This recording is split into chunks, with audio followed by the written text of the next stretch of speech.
Hello everyone, आज के इस सेशन में हम क्लास 8 साइंस के चैप्टर साउंड का एक और नया टॉपिक डिस्कस करने जा रहे हैं and that is musical instruments.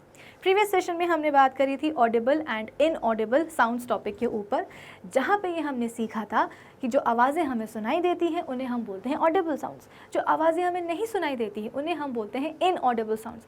अब क्यों कुछ आवाज़ों को हम सुन नहीं पाते हैं या क्यों कुछ आवाज़ें हमें सुनाई नहीं देती हैं, इसका मेन रीज़न हमने पता किया था अपने प्रीवियस सेशन में, यानी कि प्रीवियस सेशन में हमने Audible and inaudible sounds topic को एकदम डिटेल में डिस्कस कर लिया है। और आज के इस सेशन में हम एक नए टॉपिक के ऊपर चर्चा करने वाले हैं। कौन सा नया टॉपिक? तो यही वाला, musical instruments. So I hope आज के सेशन का जो टारगेट है वो सभी बच्चों को है एकदम क्लियर। तो एक काम करते हैं, जल्दी से आज के सेशन को हम स्टार्ट कर लेते हैं। So this is Vibhuti Khare, welcome to Magnet Brains, जहाँ पे आपको सभी चैप्टर्स के वीडियो लेक्चर्स मिलते हैं बिल्कुल फ्री ऑफ कॉस्ट। यानी कि मैग्नेट ब्रेन्स में आपको 2 चैप्टर्स पढ़ने के बाद किसी भी तरह का पेमेंट करने की या पैकेज परचेज करने की रिक्वायरमेंट बिल्कुल भी नहीं है, क्योंकि मैग्नेट ब्रेन्स आप सब तक पहुंचा रहा है क्वालिटी एजुकेशन बिल्कुल फ्री ऑफ कॉस्ट। तो इसी अच्छी बात से हम स्टार्ट कर लेते हैं आज का हमारा ये सेशन, जहाँ पे हम अलग अलग म्यूज़िकल इंस्ट्रूमेंट्स के बारे में आज पढ़ने वाले हैं। अब देखो यहाँ पे क्या लिखा गया है कि we all hear music every day from radio and television. देखो, म्यूज़िक एक ऐसी चीज़ है जो कि सभी को अच्छी लगती है, बच्चे से लेकर के बूढ़े तक हर किसी को म्यूज़िक अच्छा लगता है। कभी कभी ऐसा होता है कि हमारे कुछ ऐसे पेशेंट्स होते हैं हॉस्पिटल में जो कि काफ़ी सीवियर होते हैं, है ना। तो उनके अंदर एक पॉजिटिव एनर्जी डालने के लिए, एक होप डालने के लिए, एक उम्मीद डालने के लिए म्यूज़िक को एज अ थेरेपी यूज़ किया जाता है। इनफैक्ट जो लोग डिप्रेशन में होते हैं तो उनको डिप्रेशन से बाहर लाने के लिए भी म्यूज़िक को एज अ थेरेपी यूज़ किया जाता है। एक छोटे से बच्चे से भी आप पूछोगे, 5 या 6 साल के बच्चे से पूछोगे कि क्या आपको म्यूज़िक अच्छा लगता है, वो बोलेगा हाँ हमको अच्छा लगता है। अगर आपके घर में एक बहुत छोटा सा बच्चा हो, 1 साल का या 1.5 साल का या 2 साल का, मतलब कि एक ऐसा बच्चा जो कि बोलता ना हो, तो उस बच्चे को भी अगर कहीं आपको उसका ध्यान डाइवर्ट करना होगा, है ना, तो आप क्या करोगे, उसके सामने फ़ोन रख दोगे और फ़ोन में जो है ना कोई भी राइम या कोई भी जो है ना गाना चला दोगे, तो उसका जो पूरा ध्यान है ना वो उस राइम या उस गाने के म्यूज़िक पे चला जाएगा, यानी कि वो डिस्ट्रैक्ट हो जाएगा। तो आप उस बच्चे को कहीं ना कहीं बिज़ी रख सकते हो। तो कुल मिलाकर के कंक्लूजन ये निकलता है कि म्यूज़िक हर किसी को अच्छा लगता है, ठीक है। अब यहाँ पे क्या लिखा जा रहा है कि we all hear music every day from radio and television. तो गाने या बोल सकते हो कि म्यूज़िक सुनने के लिए हमारे पास आज के समय कई सारे सोर्सेज हैं। टेलीविज़न तो है ही, रेडियो तो है ही, हम तो फ़ोन पे भी गाने सुन लेते हैं ना, म्यूज़िक सुन लेते हैं। तो म्यूज़िक को सुनने के लिए हमारे पास आजकल कई तरह के सोर्सेज हैं। The various sounds produced in music are called notes in English and swar in Hindi. अब कभी आप लोगों ने म्यूज़िक सीखा हो, या तो गाना गाना सीखा हो या कोई म्यूज़िकल इंस्ट्रूमेंट बजाना सीखा हो, तो आपको ये पता होगा कि म्यूज़िक में जो म्यूज़िकल नोट्स जो होते हैं वो बहुत ही इम्पॉर्टेंट होते हैं। चलो भले ही आपने म्यूज़िक ना सीखा हो, गाना गाना ना सीखा हो, लेकिन आपको कुछ म्यूज़िक के नोट्स या स्वर के बारे में थोड़ी बहुत तो नॉलेज होगी। आपने सुना होगा सा रे गा मा पा धा नी सा। तो ये सारे गा मा पा धा नी सा है क्या? ये सभी के सभी है क्या? Musical notes. ये सब क्या है? स्वर है। सा एक स्वर है, रे एक स्वर है, ग एक स्वर है ना। तो स्वर को मतलब सारे गा मा पा धा नी सा क्या है? ये सभी के सभी म्यूज़िकल नोट्स हैं। और हिंदी में इन म्यूज़िकल नोट्स को हम क्या बोलते हैं? स्वर बोलते हैं। आई बात समझ में? तो म्यूज़िक में जो अलग अलग आवाज़ें प्रोड्यूस होती हैं, जो अलग अलग साउंड, वेरियस साउंड्स जो प्रोड्यूस होती हैं म्यूज़िक में, वो साउंड्स क्यों प्रोड्यूस होती हैं? क्योंकि म्यूज़िक में क्या होता है? म्यूज़िकल नोट्स होते हैं, स्वर होते हैं। अब जैसे कि मैं बोलूँ सा, तो सा बोलने पर, ये स्वर बोलने पर, इस नोट पर आपको एक अलग आवाज़ सुनाई देगी, एक अलग साउंड सुनाई देगी। अब मैं अगर बोलूँ रे, तो रे पे आपको एक अलग आवाज़ सुनाई देगी। ग बोलूँ मैं, तो ग इस म्यूज़िकल नोट पर, इस स्वर पर आपको एक अलग साउंड सुनाई देगी। तो कुल मिलाकर के म्यूज़िक बनता है कैसे? म्यूज़िकल नोट्स से या स्वर से। हर एक स्वर पे आप बोल सकते हो कि एक अलग आवाज़ प्रोड्यूस होती है, जिसके कारण म्यूज़िक में वेरियस साउंड्स प्रोड्यूस होती हैं, और इन्हीं वेरियस साउंड्स के कारण म्यूज़िक क्या होता है? अच्छा लगता है। So the various sounds produced in music are called notes in English and swar in Hindi. तो अलग अलग आवाज़ें जो म्यूज़िक में प्रोड्यूस हो रही हैं उन्हें आप क्या बोल सकते हो, म्यूजिकल नोट्स बोल सकते हो इंग्लिश में, और हिंदी में क्या बोल सकते हो, स्वर बोल सकते हो। तो सा रे गा मा पा धा नि सा क्या है, ये सभी के सभी म्यूजिकल नोट्स हैं, ये स्वर हैं। हर एक स्वर पे आप बोल सकते हो कि आपको एक अलग आवाज़ सुनाई देती है ना। तो म्यूज़िक में अलग आवाज़ें क्यों हो रही हैं, क्योंकि म्यूज़िक के पास क्या है, नोट्स हैं, स्वर हैं। The arrangement of sounds of different frequencies called notes और swar in a way that is pleasant to hear या hear is called what, music. तो बेसिकली यहाँ पे म्यूजिक को क्या किया गया है, डिफाइन किया गया है। कैसे डिफाइन किया गया है, the arrangement of sounds of different frequencies. जैसे कि मैंने आपको अभी भी बताया कि जो हमारे पास 7 स्वर होते हैं, जो हमारे पास 7 म्यूजिकल नोट्स हैं, अगर हम इंडियन म्यूजिक की बात करें, है ना, तो 7 स्वर होते हैं। कौन कौन से, सा रे गा मा पा धा नि सा। तो हर एक स्वर पे आपको एक अलग आवाज़ सुनाई दे रही। जैसे कि मैंने आपको बताया, नीचे वाला जो स है और ऊपर वाला जो स है, उन दोनों में ही आपको अलग अलग आवाज़ सुनाई देती है। हर एक म्यूजिकल नोट में, हर एक स्वर में आपको अलग आवाज़ क्यों सुनाई दे रही है। भाई याद करो, प्रीवियस सेशन में हमने आप बोल सकते हो कि वाइब्रेशंस की कुछ इम्पॉर्टेंट टर्म्स पढ़े थे, एम्पलीट्यूड, फ्रीक्वेंसी, टाइम पीरियड। इसके अलावा साउंड की हमने जो है ना कुछ अलग अलग कैरेक्टरिस्टिक प्रॉपर्टीज़ पढ़ी थी। जैसे कि हमने क्वालिटी पढ़ी थी, पिच पढ़ी थी, लाउडनेस पढ़ी थी। तो आप मुझे ये बताओ कि हर एक स्वर पे, जैसे कि मैंने आपको बताया कि एक अलग आवाज़ आ रही है, तो सा पे जो आवाज़ आ रही है वो रे स्वर पे आने वाली आवाज़ से अलग क्यों है, या रे स्वर पे जो आवाज़ आ रही है वो ग स्वर पे जो आवाज़ आएगी उससे अलग क्यों होगी। क्योंकि हर एक स्वर पे जो भी आवाज़ आ रही है ना, वो आवाज़ों के पास आप बोल सकते हो कि क्या है, अलग अलग फ्रिक्वेंसी है। तो सा स्वर पे जो आवाज़ आएगी उसकी फ्रिक्वेंसी कुछ अलग होगी, रे स्वर पे जो आवाज़ आएगी उसकी फ्रिक्वेंसी अलग होगी। तो क्योंकि अलग अलग स्वर से आने वाली जो आवाज़ें हैं, अलग अलग स्वर से आने वाली जो साउंड्स हैं, उनकी फ्रिक्वेंसीज अलग अलग हैं, तो इसके कारण ही अलग अलग स्वर से अलग अलग आवाज़ें आती हैं। ठीक है, तो यहाँ पे क्या बोला गया है कि the arrangement of sounds of different frequencies called notes या swar in a way that is pleasant to hear. यानी कि जब हम अलग अलग, या बोल सकते हो कि हम क्या कर रहे हैं, अरेंजमेंट कर रहे हैं किस चीज़ का, साउंड्स का, ऑफ वेरियस या डिफरेंट फ्रीक्वेंसीज। यानी कि हम डिफरेंट स्वरों को या डिफरेंट म्यूज़िकल नोट्स को, या हम क्या कर रहे हैं, उनको अरेंज कर रहे हैं। कुछ ऐसे अरेंज कर रहे हैं कि वो सुनने में कैसी हो, प्लेजेंट हो, अच्छी लगे। तो ये जो आपके पास अरेंजमेंट आया है ना डिफरेंट म्यूजिकल नोट्स का या स्वर का, इस अरेंजमेंट को ही हम क्या बोलते हैं, म्यूजिक बोलते हैं। क्या आपको समझ में आया कि म्यूजिक में जो म्यूजिकल नोट्स होते हैं, जो स्वर होते हैं, उनका जो हमने अरेंजमेंट किया है, कुछ ऐसे अरेंजमेंट किया है कि वो सुनने में हमें अच्छे लग रहे हैं, तो इस अरेंजमेंट को हम क्या बोलेंगे, म्यूजिक बोलेंगे। या आप कुछ ऐसे भी डिफाइन कर सकते हो, the arrangement of sounds of different frequencies. जो अलग अलग आवाज़ें हैं ना, अलग अलग फ्रिक्वेंसीज की, उन सभी अलग अलग आवाज़ों को जब हम अरेंज करते हैं और कुछ ऐसे अरेंज करते हैं कि वो हमें सुनने में अच्छी लगे, तो उस अरेंजमेंट को हम क्या बोलते हैं, म्यूज़िक बोलते हैं। आई होप इतना सबको क्लियर हो गया होगा। तो याद रखिएगा, म्यूज़िक में म्यूज़िकल नोट्स या स्वर बहुत इंपॉर्टेंट होते हैं। सा रे गा मा पा धा नि सा, ये सब के सब क्या है, म्यूज़िकल नोट्स ही हैं। हिंदी में इन्हें स्वर बोलते हैं।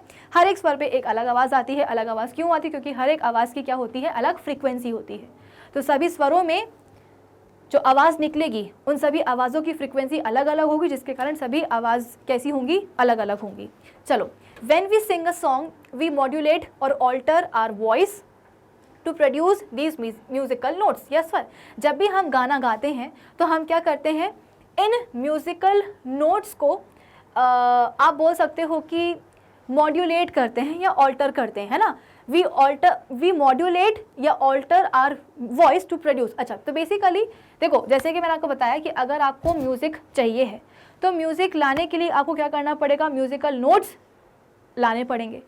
बिना म्यूज़िकल नोट्स के म्यूज़िक नहीं हो सकता। तो जब भी हम गाना गाते हैं तो हम करते क्या है, अपनी आवाज़ को ऑल्टर करते हुए, मॉड्यूलेट या चेंज करते हुए इन म्यूज़िकल नोट्स को प्रोड्यूस करते हैं। और जहाँ ये म्यूज़िकल नोट्स प्रोड्यूस हुए वहाँ समझ लो क्या आ चुका है, म्यूज़िक आ चुका है। ठीक है, तो जब भी हम गाना गाएंगे तो हम अपनी आवाज़ को चेंज करेंगे, ऑल्टर करेंगे, मॉड्यूलेट करेंगे, ताकि ये स्वर, ये म्यूज़िकल नोट्स प्रोड्यूस हो। और जहाँ ये म्यूज़िकल नोट्स आए वहाँ समझ लो गाना गाना शुरू हो गया है, म्यूज़िक चालू हो चुका है। The the instruments which make musical sounds are called musical instruments. अब वो वाले इंस्ट्रूमेंट्स जो कि म्यूजिकल साउंड्स बनाते हैं उन्हें हम बोलते हैं क्या, म्यूजिकल इंस्ट्रूमेंट्स।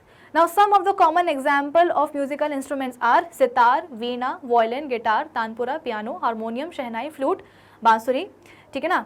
फिर इसके बाद में मृदंगम है, मंजीरा है, जल तरंग है, तबला है। ये सब हमारे पास क्या है, अलग अलग म्यूजिकल इंस्ट्रूमेंट्स हैं जो कि अलग अलग आवाज़ या म्यूज़िक प्रोड्यूस करते हैं।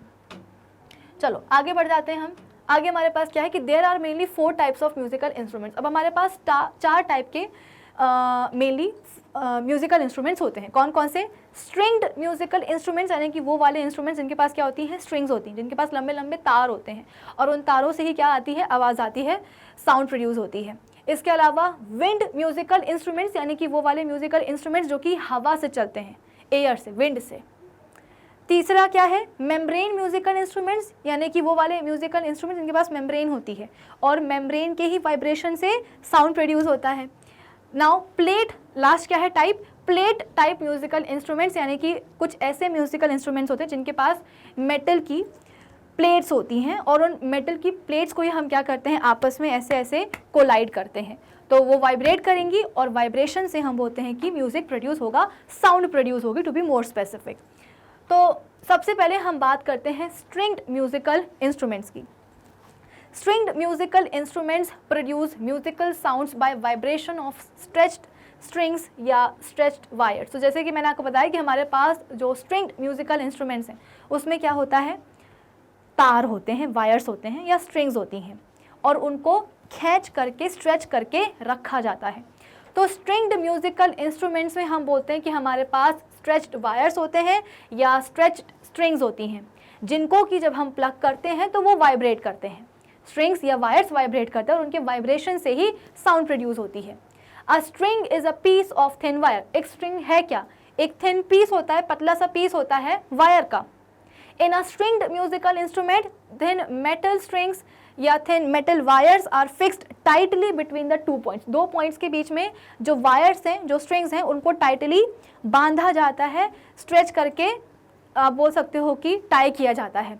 और हाँ, वो जो वायर है वो किसके बने होते हैं, मेटल के होते हैं। याद करो हमारा क्लास 8 साइंस का प्रीवियस चैप्टर जहाँ पे हमने मेटल्स एंड नॉन मेटल्स के बारे में बात करी थी, है ना। हमारे पास एक चैप्टर था मेटल्स एंड नॉन मेटल्स, तो वहाँ पे हमने मेटल्स की एक प्रॉपर्टी पढ़ी थी कि ये बताओ, जो भी हमारी मंदिरों की जो घंटियाँ होती हैं, घंटियों को बजाने के लिए हम हमेशा मेटल को ही क्यों यूज़ करते हैं, यानी कि जो घंटियाँ हैं वो मेटल की ही क्यों बनी होती हैं, किसी प्लास्टिक की क्यों नहीं बनी होती है, या कार्बन की क्यों नहीं बनी होती है, किसी और चीज़ की क्यों नहीं बनी होती है, मेटल की ही क्यों बनी होती है? क्योंकि मेटल्स के पास में एक प्रॉपर्टी होती है। प्रॉपर्टी क्या होती है कि जब हम उसको जाकर के मारते हैं ना तो उससे टनने की आवाज़ आती है, यानी कि मेटल्स क्या होते हैं, दे आर सोनोरस।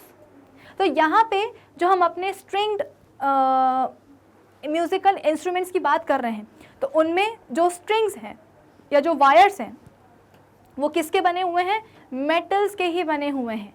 कि जब ये मेटल के वायर्स को हम प्लग करेंगे तो ये वाइब्रेट करेंगे, और क्योंकि हमारे मेटल्स क्या होते हैं, सोनोरस होते हैं, तो जब मेटल के वायर्स को प्लग किया जाएगा वो वाइब्रेट करेंगे तो उनके वाइब्रेशन से अच्छी आवाज़ निकलने वाली है। आई बात समझ में? तो देखो कहाँ का लॉजिक कहाँ यूज़ हो रहा है। कितने पहले हमने पढ़ा था मेटल्स की इस प्रॉपर्टी को कि मेटल्स आर सोनोरस, और कहाँ पे जाकर के इस प्रॉपर्टी को आप देख सकते हो यूज़ होते हुए कि जो स्ट्रिंग्ड म्यूज़िकल इंस्ट्रूमेंट्स होते हैं उसमें जो स्ट्रिंग्स बनाई जाती हैं, जो तार बनाए जाते हैं वो मेटल के ही होते हैं। और इसीलिए क्योंकि वो मेटल के तार होते हैं और काफ़ी फाइन भी होते हैं, बहुत मोटे मोटे नहीं होते हैं, पतले पतले होते हैं। तो कई बार ऐसा होता है कि बजाते बजाते उंगलियां तक जो है ना, जो हमारी फिंगर टिप्स होती हैं म्यूजिशियंस की, वो तक जो है ना उसमें कट वगैरह लग जाते हैं क्योंकि वो बहुत ही शार्प होते हैं। ठीक है, चलो आगे बढ़ जाते हैं। आगे हमारे पास क्या है, when the stretched string of a musical instrument is plugged or bowed, then with the fingers of our hand the string starts vibrating and produces sound. A stringed musical instrument has usually many strings. These strings are fixed tightly on a large sounding box which is usually made of wood. तो basically instrument को बनाने के लिए हम लकड़ी का use करते हैं और मेटल के तारों का यूज़ करते हैं। तो जैसे कि मैंने आपको बताया कि जो तार होते हैं, जो स्ट्रिंग्स होते हैं, उनको टाइटली 2 पॉइंट्स के बीच में, अब ऐसा नहीं है कि एक म्यूजिकल इंस्ट्रूमेंट है तो उसमें केवल एक ही तार होता है, कई सारे तार भी हो सकते हैं। तो सभी तारों को टाइटली 2 पॉइंट्स के बीच में क्या करते हैं, स्ट्रेच करके टाई किया जाता है। और जिस बॉक्स में उनको हम टाइट करते हैं या फिक्स करते हैं वो बॉक्स किसका बना होता है, लकड़ी का बना होता है। So these strings are fixed tightly on a large sounding box, ठीक है। The air present in the sounding box increases the loudness of sound produced by vibrating strings. अब आप बोलोगे कि मैम ऐसे तो हम भी एक स्ट्रिंग ले लें, जैसे कि हमने अपने प्रीवियस सेशंस में रबर बैंड के साथ जो है ना एक एक्सपेरिमेंट किया था कि हमने एक रबर बैंड ली थी, उसको दोनों कीलों के बीच में फंसा दिया था और काफ़ी टाइटली फंसाया था, जिसके कारण हमारी जो रबर बैंड थी वो क्या थी स्ट्रेच थी, ठीक है ना। तो जब ऐसी स्ट्रेच रबर बैंड को हमने जाकर के प्लग किया था तो वो रबर बैंड वाइब्रेट करने लगी थी, वाइब्रेशन से साउंड प्रोड्यूस हुई थी। अब वो साउंड जो है अगर हम अपने कान को उस वाइब्रेटिंग रबर बैंड के पास लेकर के जाएंगे तो उस वाइब्रेशन से निकलने वाली जो आवाज़ है वो हमें सुनाई दे जाएगी, यानी कि वाइब्रेटिंग रबर बैंड की आवाज़ हमें सुनाई दे जाएगी। आवाज़ तो हमें सुनाई दे रही है लेकिन म्यूज़िक हमें क्यों सुनाई नहीं दे रहा है, वो भी अगर हम ध्यान से सुनेंगे ना रबर बैंड के वाइब्रेशंस को, तब जा करके उसकी आवाज़ हमें सुनाई देगी। अगर दूर कहीं रबर बैंड वाइब्रेट हो रही होगी तो उसकी आवाज़ हमें सुनाई नहीं देगी। या रबर बैंड छोड़ो, आप एक मेटल का तार ले लो, मेटल के तार को आप क्या करो, दो पॉइंट्स के बीच में ऐसे स्ट्रेच कर दो और स्ट्रेच करने के बाद में आप उसको जो है ना प्लग करो, तो प्लग करने के बाद में वो वाइब्रेट होगा और टॉइंग टॉइंग टॉइंग ऐसी आवाज़ आने लगेगी। आवाज़ तो आ रही है लेकिन ये आवाज़ ज़ोर से क्यों नहीं आ रही है, और अगर आवाज़ आ ही रही है तो ये हमें म्यूज़िक क्यों नहीं जो है ना, मतलब ऐसा क्यों नहीं लग रहा कि अगर एक स्ट्रिंग वाइब्रेट हो रही तो उससे जो है ना म्यूज़िक निकल के आ रहा है, ऐसा क्यों नहीं होता। वो इसलिए नहीं होता क्योंकि आपने जो स्ट्रिंग ली है, माना कि आपने उसको स्ट्रेच करके उसको वाइब्रेट कराया, लेकिन वो जहाँ वाइब्रेट कर रही है ना वो जगह ठीक नहीं है। क्यों ठीक नहीं है, क्योंकि आपने उसको एक लकड़ी के बॉक्स में जो है ना फिक्स नहीं किया है। वो जो लकड़ी का बॉक्स होता है ना, जिसको हम साउंडिंग बॉक्स बोल रहे हैं, जिसमें कि हम अपने म्यूजिकल इंस्ट्रूमेंट्स की स्ट्रिंग्स को स्ट्रेच करके टाई करते हैं, उस साउंडिंग बॉक्स में क्या होती है, एयर भरी होती है। तो स्ट्रेच्ड स्ट्रिंग के वाइब्रेशंस जो भी निकल रहे हैं, उन वाइब्रेशंस को आप बोल सकते हो, बेसिकली उन वाइब्रेशंस से जो साउंड प्रोड्यूस हो रही है, उस साउंड की लाउडनेस को कौन बढ़ा देता है, उसी साउंडिंग बॉक्स में प्रेजेंट एयर बढ़ा देती है। सवाल ये होगा ना कि मैम क्या, अगर कभी आपने गिटार को देखा हो ध्यान से, है ना, तो गिटार में भी जो है ना कुछ इस तरीके का डायग्राम कहाँ गया, देखो ये, तो ये पूरा हम बोलते हैं कि लकड़ी का बना होता है, इतना पूरा हम बोलते हैं कि लकड़ी का बना होता है। बीच में देखो गड्ढा होता है, यहाँ पे दो कुछ पॉइंट्स आपको नजर आएंगे और इन पॉइंट्स के बीच में क्या होती हैं, मेटल के वायर्स को, स्ट्रिंग्स को टाइटली बांध के रखा जाता है। तो जो भी वाइब्रेशंस होंगी इन मेटल स्ट्रिंग्स में, उन वाइब्रेशन से जो भी साउंड प्रोड्यूस होगा, उस साउंड की लाउडनेस को बढ़ाना है। लाउडनेस को कैसे बढ़ाया जाएगा, तो इस गिटार का जो बेस है, जो लकड़ी का बॉक्स है, जिसको कि हम क्या बोलते हैं, साउंडिंग बॉक्स बोलते हैं, जिसको हम क्या बोलते हैं, साउंडिंग बॉक्स बोलते हैं। इस साउंडिंग बॉक्स के अंदर क्या भरी हुई है, हवा भरी हुई है। तो वो एयर क्या करने वाली है, स्ट्रिंग से जो भी वाइब्रेशन से साउंड प्रोड्यूस हो रहा है, उस साउंड की लाउडनेस को वो हवा बढ़ा देगी, और जहाँ लाउडनेस बढ़ गई साउंड की तो वो आवाज़ हमें सुनाई दे जाएगी। तो दूर अगर कहीं गिटार बज रहा होगा तो भी हमें सुनाई देगा। अगर उतने ही डिस्टेंस पे अगर आप सिंपल एक या दो मेटल की स्ट्रिंग्स को जो है ना वाइब्रेट करवाने की कोशिश कर रहे हो, वो वाइब्रेट कर भी रही हैं, उससे साउंड भी निकल के आ रही है, लेकिन वो सेम डिस्टेंस पे जो मेटल की स्ट्रिंग्स प्रेजेंट है ना, उनकी साउंड हम तक नहीं पहुंचेगी। लेकिन अगर उतने ही डिस्टेंस पे अगर एक गिटार प्रेजेंट है तो गिटार की आवाज़ हमें सुनाई दे जाएगी। प्लस हम बोलते हैं कि उसकी जो आवाज़ है ना वो हमें कैसी लगेगी, म्यूज़िक लगेगी, कानों को सुनने में अच्छा लगेगा। क्यों, ऐसा थोड़ी है कि केवल एक ही जो है ना स्ट्रिंग वाइब्रेट होती है, लगातार आप बोल सकते हो कि कंटिन्यूशन में 1 2 3 कई सारी जो स्ट्रिंग्स हैं वो वाइब्रेट होती हैं। तो स्ट्रिंग्स के वाइब्रेशन से होता क्या है, साउंड प्रोड्यूस होती है, और ये जो साउंड प्रोड्यूस हो रही है ये अलग अलग क्यों है, क्योंकि वहाँ से क्या निकल रहे हैं, स्वर निकल रहे हैं, म्यूजिकल नोट्स निकल रहे हैं। देखो मैंने आपको पहले ही बता दिया है कि म्यूज़िक बिना म्यूजिकल नोट्स के पॉसिबल नहीं है। अगर आप गा भी रहे हो तो उसमें भी म्यूजिकल नोट्स इन्वॉल्व होते हैं। जैसे कि मैंने आपको बताया कि जब भी हम गाते हैं तो हम अपनी आवाज़ को क्या करते हैं, मॉड्यूलेट करते हैं, ऑल्टर करते हैं, ताकि म्यूजिकल नोट्स को हम प्रोड्यूस कर पाएँ। जहाँ म्यूजिकल नोट्स निकले, सारे गामा पता नहीं सा निकला, हम गाना गाना शुरू कर देते हैं। जो भी हम बोलेंगे वो क्या लगेगा, एक म्यूज़िक लगेगा, एक सॉन्ग लगने लगेगा। सिमिलरली हमारे जो म्यूज़िकल इंस्ट्रूमेंट्स हैं, जब वो भी म्यूज़िक प्रोड्यूस करते हैं तो उनके म्यूज़िक में भी क्या होता है, म्यूज़िकल नोट्स ही होते हैं। यहाँ पे जो स्ट्रिंग्ड म्यूजिकल इंस्ट्रूमेंट्स में जो स्ट्रिंग्स लगी होती हैं, जो वायर्स लगे होते हैं, वो वायर्स डेफिनेटली वाइब्रेट तो करेंगे, लेकिन वाइब्रेट करते करते करने क्या वाले हैं, वो म्यूजिकल नोट्स ही प्रोड्यूस करेंगे और उन्हीं अलग अलग म्यूजिकल नोट्स से अलग अलग आवाज़ आएगी और अलग अलग साउंड के कॉम्बिनेशन को ही हम क्या बोलते हैं, म्यूजिक बोलते हैं। आई बात समझ में? तो इन अ स्ट्रिंग्ड, अच्छा ये तो हो चुका था। The air present in the sounding box increases the loudness of the sound produced by vibrating strings. अच्छा, तो अब आपको समझ में आ गया कि हमारे जो स्ट्रिंग्ड म्यूजिकल इंस्ट्रूमेंट्स हैं वो काम कैसे करते हैं। अब कुछ एग्जांपल्स देख लेते हैं स्ट्रिंग्ड म्यूजिकल इंस्ट्रूमेंट्स के। सितार हो गया, वीणा हो गया, वायलिन हो गया, तानपुरा हो गया, संतूर हो गया, गिटार हो गया, पियानो हो गया, अच्छा एक तारा वगैरह हो गया, ठीक है। When we pluck the string of musical instrument like sitar, the sound that we hear is not only that of the string. In fact, the whole musical instrument is forced to vibrate and it is the sound of the vibrations of the whole body of the musical instrument that we hear. अब यहाँ पे क्या बोला गया है, एक नई चीज़ आपको बताई गई है कि जब भी हम किसी भी म्यूजिकल इंस्ट्रूमेंट का, जैसे कि सितार है, जब उसके हम एक स्ट्रिंग को क्या करते हैं, प्लग करते हैं, तो जो साउंड हम सुनते हैं ना, वो केवल उस एक अकेली स्ट्रिंग की नहीं होती है, बल्कि जो होल म्यूजिकल इंस्ट्रूमेंट होता है इज फोर्स्ड टू वाइब्रेट। अगर आप सितार के एक तार को खींच करके उसकी आवाज़ सुन रहे हो तो वो आवाज़ केवल उस एक तार से नहीं आ रही है, बल्कि जो पूरा का पूरा म्यूजिकल इंस्ट्रूमेंट है वो क्या करने लगा है, वाइब्रेट करने लगा है। And it is the sound of the vibrations of the whole body of the musical instrument that we hear. तो जो आवाज़ हमें सुनाई दे रही है वो अकेले केवल एक तार के वाइब्रेशन से प्रोड्यूस नहीं हो रही है, पूरा का पूरा जो म्यूजिकल इंस्ट्रूमेंट है उसकी जो बॉडी है वो क्या करता है, वाइब्रेट करने लगती है और उसके वाइब्रेशन से ही आवाज़ निकलती है जिसको कि हम सुन पाते हैं। ठीक है, चलो आगे बढ़ जाते हैं। अब हमारे पास सेकेंड टाइप आ गया है म्यूजिकल इंस्ट्रूमेंट्स का। सेकेंड टाइप क्या है, wind musical instruments. Wind musical instruments produce musical sounds by vibrations of air columns inside them. अब हम सबको पता है कि जो विंड म्यूजिकल इंस्ट्रूमेंट्स होते हैं वो भी ऑब्वियस सी बात है म्यूजिकल साउंड प्रोड्यूस करेंगे। कैसे करेंगे, by the vibrations of air columns inside them. उनके अंदर जो एयर कॉलम्स होते हैं वो एयर कॉलम्स क्या करते हैं, वाइब्रेट करते हैं। देखो बिना वाइब्रेशन के साउंड पॉसिबल है ही नहीं, म्यूज़िक पॉसिबल है ही नहीं।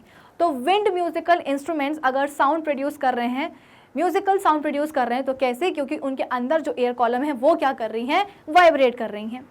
Blowing air is called wind. जो हम हवा ब्लो करते हैं, भाई अगर बांसुरी है, बांसुरी को अगर हम बोलेंगे कि बजो, तो क्या वो बोल देने से बच जाएगी क्या, नहीं। आपको उसके एक एंड पर क्या करना पड़ेगा, हवा को, एयर को ब्लो करना पड़ेगा। तो ये जो ब्लोइंग एयर है इसी को हम क्या बोलते हैं, विंड बोलते हैं।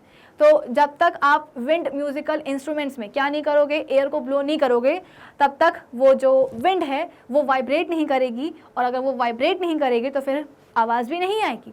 इन a wind musical instrument a column of air enclosed in a wooden tube और metal tube vibrates and produces musical instrument. जैसे कि बांसुरी होती है ना, बांसुरी में क्या होता है, कुछ इस तरीके से एक लंबी वुडन हम बोलते हैं कि ट्यूब होती है, लकड़ी की ट्यूब होती है, जिसके एक एंड पे हम क्या करते हैं, एयर को ब्लो करते हैं। तो ये एयर कहाँ जाएगी, बेसिकली जब ये जो है ना ब्लोइंग एयर, इस ब्लोइंग एयर को हम क्या बोलते हैं, विंड बोलते हैं। यानी कि अब इस बांसुरी की जो वुडन ट्यूब है इसके अंदर क्या आ चुकी है, विंड आ चुकी है। अब यही विंड क्या करेगी, बांसुरी में अंदर जा करके वाइब्रेट करेगी। एग्जैक्टली यहाँ पे यही चीज़ लिखी गई है कि in a wind musical instrument a column of air enclosed in a wooden tube. इस वुडन ट्यूब के अंदर एयर का या जो कॉलम है या जो विंड है जो कि बंद चुकी है, ट्रैप हो चुकी है ना, इस म्यूजिकल इंस्ट्रूमेंट में, बांसुरी में वुडन ट्यूब के अंदर जो भी हवा एनक्लोज्ड है, बंधी हुई है, वही क्या करेगी, वाइब्रेट करेगी और म्यूजिकल साउंड प्रोड्यूस करेगी। We have to pump air usually from our mouth into the wind instrument to make it work and produce sounds. तो सीधी सी बात है, हमें लगातार क्या करना पड़ेगा, इस ऐसे इंस्ट्रूमेंट्स में हवा को जो है पंप करना ही पड़ेगा। यूजुअली हम कैसे करते हैं, मुंह से ही करते हैं, जिसके कारण जो भी हवा होगी इंस्ट्रूमेंट के अंदर वो क्या करेगी, वाइब्रेट करेगी और इंस्ट्रूमेंट हमारा काम करेगा और साउंड प्रोड्यूस करेगा। Some of the wind musical instruments are shehnai है, ट्रम्पेट है, बांसुरी है, फ्लूट है। Harmonium is a keyboard wind instrument, wind musical instrument. तो जो हारमोनियम होता है वो भी क्या होता है, एक विंड म्यूजिकल इंस्ट्रूमेंट ही होता है ना। हालांकि हारमोनियम के पास क्या होती है, एक पूरी आप बोल सकते हो कि कीबोर्ड होता है ना, तो जिसपे हम बोलते हैं कि वाइट और ब्लैक कलर की कीज़ होती हैं। तो हारमोनियम के पास देखा जाए तो उसके पास अलग से अपना एक कीबोर्ड होता है, लेकिन वो कीबोर्ड पर जो भी कीज़ हैं उनको प्रेस करने पर आवाज़ आती है। अब प्रेस करने पे आवाज़ तभी आएगी जब आप हारमोनियम में क्या करोगे, हवा को पंप करोगे। तो हारमोनियम भी क्या हो जाएगा, विंड ड्रिवन म्यूजिकल इंस्ट्रूमेंट ही होगा कि अगर आपने हारमोनियम में हवा भरना बंद करी तो चाहे कितनी भी कीज दबा लो, कीबोर्ड पर आवाज़ नहीं निकलने वाली, म्यूजिक नहीं निकलने वाला है। तो यहाँ पे जो आप एयर पंप कर रहे हो हारमोनियम के अंदर, वो मुंह से नहीं कर रहे हो, वो अपने सिंपल हाथ से ही कर रहे हो, है ना। तो इसीलिए एक स्टेटमेंट आपने यहाँ पे देखा था कि यूजुअली जो म्यूजिक इंस्ट्रूमेंट्स होते हैं, विंड म्यूजिकल इंस्ट्रूमेंट्स, उनमें आप जो हवा पंप करते हो, एयर पंप जो करते हो, वो यूजुअली कहाँ से करते हो, मुँह से ही करते हो, है ना। हारमोनियम वगैरह कुछ ऐसा है इंस्ट्रूमेंट जिसमें कि आप एयर तो पंप कर रहे हो लेकिन मुंह से नहीं कर रहे हो, हाथ से कर लेते हो। नेक्स्ट क्या है हमारे पास, अब आता है थर्ड टाइप के म्यूजिकल इंस्ट्रूमेंट्स, इसका नाम क्या है, मेम्ब्रेन म्यूजिकल इंस्ट्रूमेंट्स। मेम्ब्रेन क्या होती है, थिन शीट होती है एक स्किन की। Membrane type musical instruments produce sounds by vibrations of thin stretched membranes या स्ट्रेच्ड स्किन्स। तो जैसे कि हमने स्ट्रिंग्ड म्यूजिकल इंस्ट्रूमेंट्स में देखा था कि उनके पास स्ट्रिंग्स होती हैं, वायर्स होते हैं जिनको कि टाइटली स्ट्रेच करके रखा जाता है। वैसे ही हमारे पास जो मेम्ब्रेन म्यूजिकल इंस्ट्रूमेंट्स हैं, इनके पास क्या होती है, मेम्ब्रेन होती है और इस मेम्ब्रेन को टाइटली स्ट्रेच करके रखा जाता है। मेम्ब्रेन क्या होती है, एक थिन शीट होती है स्किन की। In a membrane type musical instrument, a thin membrane fixed tightly over a hollow wooden drum vibrates and produces sound. अब जैसे कि हमने गिटार वगैरह में देखा था कि एक खोखला hollow wooden बॉक्स होता है जिसके ऊपर स्ट्रिंग्स वगैरह को अटैच किया जाता है, वैसे ही जो हमारे मेम्ब्रेन म्यूजिकल इंस्ट्रूमेंट्स हैं, इसमें मेम्ब्रेन को स्ट्रेच तो करते हैं, लेकिन कहाँ स्ट्रेच करते हैं, तो एक हॉलो वुडन आप बोल सकते हो कि ड्रम लिया जाता है ना, एक हॉलो वुडन ड्रम लिया जाता है और उसके ऊपर मेम्ब्रेन को टाइटली स्ट्रेच करा जाता है। फिर इसके कारण जब भी हम उस मेम्ब्रेन को क्या करते हैं, दबाते हैं, हिट करते हैं, तो वो वाइब्रेट करती है। तो मेम्ब्रेन के वाइब्रेशंस से साउंड प्रोड्यूस होती है और इस साउंड की लाउडनेस कौन बढ़ाता है, तो वही जो वुडन ड्रम हमने लिया है ना हॉलो, उसके अंदर हवा भरी है, तो वो एयर क्या करेगी उसके अंदर की कि जो भी मेम्ब्रेन के वाइब्रेशन से साउंड प्रोड्यूस हो रही है उस साउंड की लाउडनेस को बढ़ा देगी। और अगर लाउडनेस बढ़ गई इसका मतलब क्या कि वो हमें आवाज़ सुनाई दे जाएगी।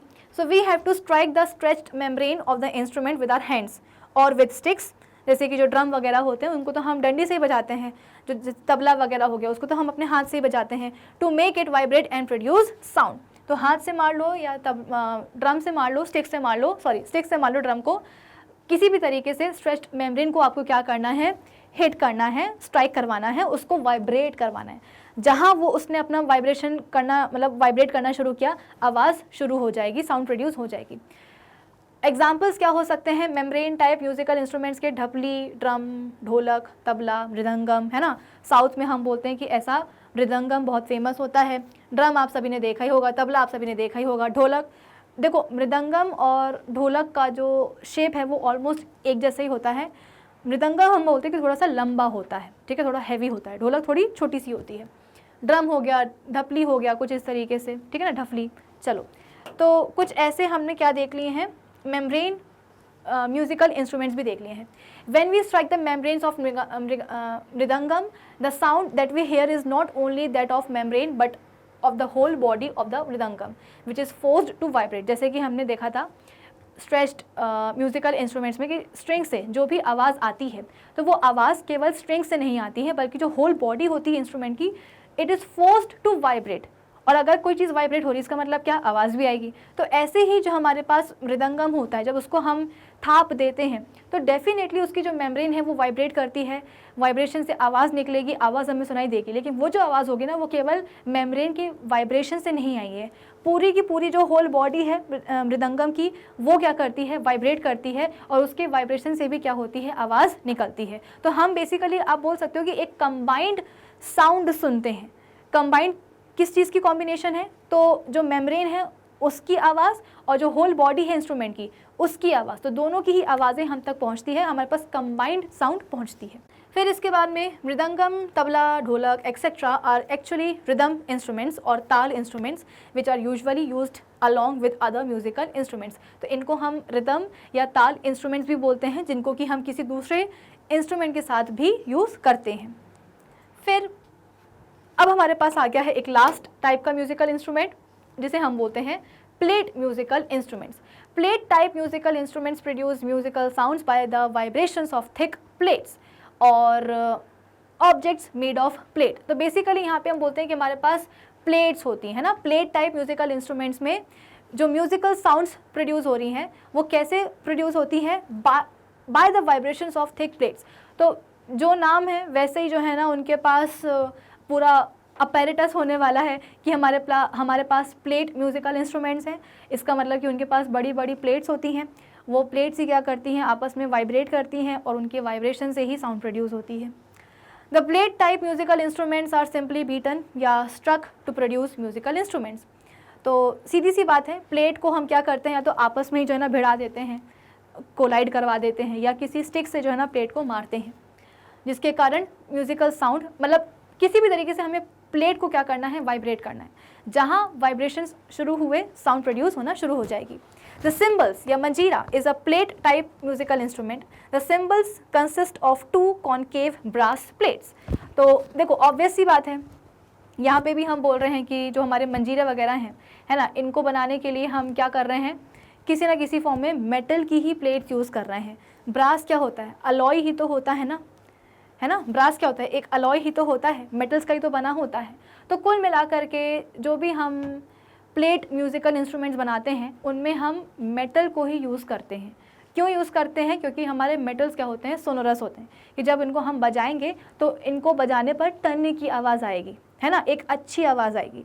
आप किसी भी नॉन मेटल को, लकड़ी को या प्लास्टिक को बजा लो, कोई जो है ना टन्नी की आवाज़ नहीं आती है। आवाज़ आएगी, ऐसा नहीं कि आवाज़ ही नहीं आएगी, आवाज़ आएगी, लेकिन आप बोल सकते हो कि एक टन्नी की आवाज़ नहीं आती है, सीधी सी बात है। फिर इसके बाद में आप बोल सकते हो कि सिम्बल्स जो होते हैं, जो मंजीरे होते हैं, उनको बजाने के लिए भी 2 कॉन्केव ब्रास प्लेट्स कुछ इस तरीके की यूज़ की जाती हैं। ये क्या है, सिम्बल्स ही है, मंजीरा ही है। When the 2 metal plates of cymbals are struck together, they make a ringing musical sound. Ringing sound है ना, टनने की आवाज़ आना, मतलब क्या, ringing sound। तो अगर आप प्लास्टिक को मार रहे हो, उससे आवाज़ निकाल रहे हो, लकड़ी को मार करके उससे आवाज़ निकालो, तो आवाज़ तो निकलेगी लेकिन वो रिंगिंग साउंड नहीं होगी। तो हमको तो रिंगिंग साउंड चाहिए। रिंगिंग साउंड हमें कहाँ से मिलेगी, मेटल से ही मिलेगी। इसलिए जो भी हम मेटल म्यूजिकल इंस्ट्रूमेंट्स बनाते हैं, तो उनको बनाते समय हम जो हम प्लेट्स म्यूजिकल इंस्ट्रूमेंट्स बनाते हैं, तो उन प्लेट्स म्यूजिकल इंस्ट्रूमेंट्स में जो प्लेट्स हैं वो मेटल की ही बनाते हैं या मेटल की अलॉय की बनाते हैं। The bells use in performing puja और that in temples is also a plate type musical instrument. घरों में जो घंटियाँ होती हैं या मंदिरों में जो घंटियाँ लगी होती हैं वो भी क्या है, प्लेट म्यूजिकल इंस्ट्रूमेंट का ही एक टाइप है। तो देखो घंटियों को बजाने में भी हम बोलते हैं कि मेटल का ही यूज़ किया जाता है, क्योंकि मेटल क्या करता है, सोनोरस से रिंगिंग साउंड प्रोड्यूस करता है। The bell is a hollow metal vessel which emits musical sound when struck with a hammer fixed inside it। तो बेल हम बोलते हैं कि एक hollow metal vessel होता है जो कि म्यूजिकल साउंड एमिट करता है। कब, जब उसके अंदर जो हैमर लगा होता है, जब उसी को हम क्या करते हैं, वेसल के ऊपर मारते हैं, तो उस वेसल से आवाज़ निकलने लगती है। नूट या matka is also a plate type musical instrument which makes sound when struck.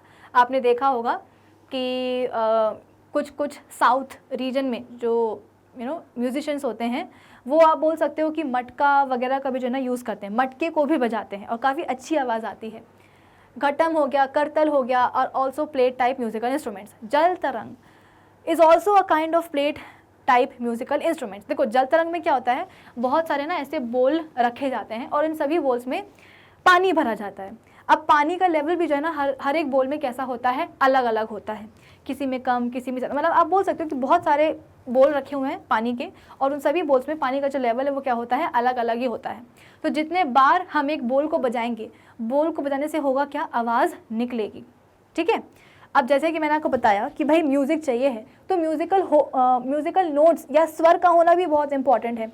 एक चीज़ मैं आपको और बताती हूँ, जैसे कि हमने बांसुरी के बारे में पढ़ा है ना, हमने विंड म्यूजिकल इंस्ट्रूमेंट्स के बारे में पढ़ा, तो वो तो हमें समझ में आ गया कि जैसे कि आपके पास ये बांसुरी है, तो बांसुरी के एक एंड पे हम क्या करेंगे, हवा फूकेंगे, तो जो भी हवा अंदर जाएगी बांसुरी के अंदर उसकी वुडन ट्यूब में, वो क्या करेगी, अंदर जा कर के वाइब्रेट करेगी, और वाइब्रेशन से हम बोलते हैं कि आवाज़, साउंड प्रोड्यूस हो जाएगी।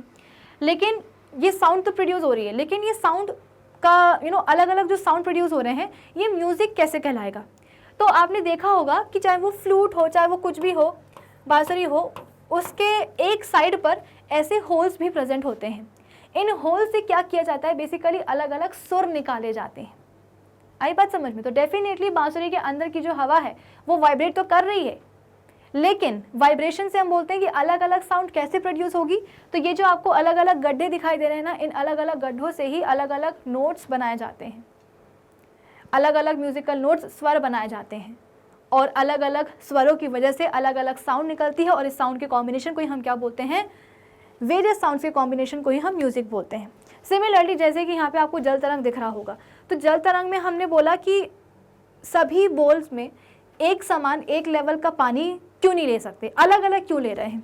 अलग अलग लेवल का पानी लेने से होगा क्या कि जब भी हम किसी एक बोल को मारेंगे ना, उसको हिट करेंगे, तो हिट करने से आवाज़ निकलेगी, और उस आवाज़ की जो फ्रिक्वेंसी है वो क्या होगी, अलग हो जाएगी। फिर जब हम किसी दूसरे बोल को हम क्या करेंगे, उसको हिट करेंगे, तो उससे जो आवाज़ निकलेगी उसकी फ्रीक्वेंसी कुछ अलग होगी। यानी कि अब आपके पास इतने सारे बोल्स हैं, इतने सारे बोल्स को जब हम हिट करेंगे, उनको मारेंगे, तो उनसे जो आवाज़ निकलेगी, उन सभी आवाज़ों की जो फ्रीक्वेंसी है वो कैसी होगी, अलग अलग होगी। इसका मतलब क्या कि हम अलग अलग स्वर बना रहे हैं, और जहाँ अलग अलग स्वर आए, म्यूजिकल नोट्स आए, वहाँ पे आप समझ लीजिए क्या बन चुका है, म्यूजिक बन चुका है। तो जल तरंग हम बोलते हैं कि बहुत ही बढ़िया सा इंस्ट्रूमेंट होता है, काफ़ी मेहनत लगती है इसको बजाने में। तो जल तरंग instrument consist of number of cups containing different amount of water. फिर जैसे कि मैंने आपको बताया कि मटका वगैरह जो है ना यूज़ किया जाता है। फिर इसके बाद में नेक्स्ट है हमारे पास, when the cups containing water are struck with two sticks in a proper way, the musical sounds are produced. The frequency या pitch of the sound produced in जल तरंग is adjusted by putting the appropriate amount of water in each cup. जैसे कि मैंने आपको बताया कि जो साउंड है, जो भी आप जल तरंग से साउंड प्रोड्यूस करना चाह रहे हो, तो साउंड की जो फ्रीक्वेंसी है उसको हम कैसे एडजस्ट करते हैं, by putting the appropriate amount of water in each cup. जितना जिस कप में पानी होगा उस हिसाब से उस कप से जो आवाज़ निकलेगी उसकी फ्रीक्वेंसी उसी हिसाब की होगी। ठीक है। The cup containing minimum water produces the sound of lowest frequency. वो वाला कप जिसके अंदर सबसे कम पानी होगा, उससे जो आवाज़ निकलेगी उसकी फ्रीक्वेंसी कैसी होगी, सबसे कम होगी। और अगर फ्रीक्वेंसी कम, इसका मतलब क्या कि पिच भी होगी कम।